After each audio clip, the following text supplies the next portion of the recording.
महाशिवरात्रि इटा तांकर दिन है जे कि देवंकर भी देवान। शिवरात्रि मान ही हेउछे शिव चतुर्दशी जेनटा कि वर्षर सबु मासे पड़ीथि किंतु फगुन मासर कृष्ण चतुर्दशी के महाशिवरात्रि कहसन।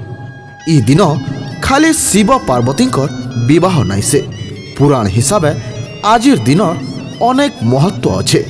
जेतेबेले महादेव हलाहल विष पीथिले से अचेत हो गले आउ तांकु शांति करबार लगी ही सारा देवगण अखंड दीप जाली करी राति सारा उजागर रही।